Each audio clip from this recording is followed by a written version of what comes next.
Sectors के बारे में बात करें तो एआई, क्लाउड और डेटा लोकलाइजेशन की वजह से डेटा सेंटर की मांग बढ़ी है और इसका असर काफी सारे सेक्टर्स पर पड़ेगा। Real estate, land bank players, इनको काफी बड़ा फायदा मिलने की बात की जा रही है। जिनके पास बड़ा लैंड बैंक है, वो कंपनियां जो रियल एस्टेट कंपनियां धीरे धीरे इस तरफ फोकस कर रही हैं और बड़े रियल एस्टेट प्लेयर्स भी। और यहाँ पर सबसे ज्यादा तेजी से फोकस बढ़ा है अनंतराज का डेटा सेंटर में, जिसमें कि हमने देखा कि हरियाणा में 300 मेगावाट से ज्यादा का पोर्टफोलियो डेवलप कंपनी कर रही है।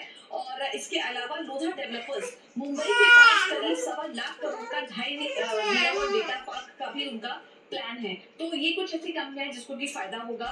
Data centre operators, digital platform, ये कंपनियां भी सीधे सीधे डेटा सेंटर कैपेसिटी से कमाती है, जिसमें कि भारतीय एयरटेल की अगर बात करें तो 25% का मार्केट शेयर का टारगेट है इनका।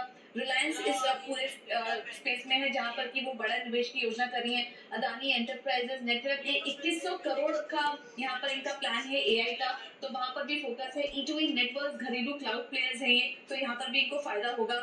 इसके अलावा जो ईपीसी और इंफ्रा बिल्डर्स हैं नए डेटा सेंटर पर, ये भी बड़ा फोकस कर रहे हैं। बड़े ईपीसी ऑर्डर्स यहाँ पर मिलने का अनुमान है, जिसमें कि एल&टी और एबीबी इंडिया जैसी कंपनियां फोकस में है। कूलिंग, एचवीएसी, एआई सर्वर ज्यादा गर्मी भी पैदा करते हैं, तो हाई एंड कूलिंग की भी मांग बढ़ेगी, जिसके चलते blue star, Voltas, Snyder electric जैसी कंपनियां स्पेस में तेजी से बढ़ रही है। इनके लिए बढ़िया अवसर यहाँ पर खुलते हुए दिखाई देंगे। बैकअप पावर 24/7 अप टाइम के लिए बैटरी जनरेटर की भी जरूरत पड़ेगी बड़े एआई इंफ्रास्ट्रक्चर को हैंडल करने के लिए, तो यहाँ पर Cummins India, Exide, Kirloskar oil engine जैसी कंपनियां फोकस में रहेंगी। इसके अलावा केबल इलेक्ट्रिकल सप्लाई भी काफी फोकस में रहेगा, तो उसके चलते पॉलीकैब, फिनोलेक्स केबल्स, केरिया इंडस्ट्रीज, स्टरलाइट टेक्नोलॉजीज जैसी कंपनियां फोकस में रहेंगी। और इसके अलावा अन्य सेक्टर की बात करें तो पावर डिमांड में भी काफी बढ़ोतरी होगी, तो पावर कंपनियों पर भी नजर रखी, क्योंकि डेटा सेंटर भारी बिजली खपत भी करते हैं। पावर डिमांड यहाँ से बढ़ने की योजना है। इसके अलावा मेटल स्टॉक्स, मेटल की भी डिमांड यहाँ पर बढ़ेगी, क्योंकि स्ट्रक्चरल सपोर्ट की जरूरत होगी।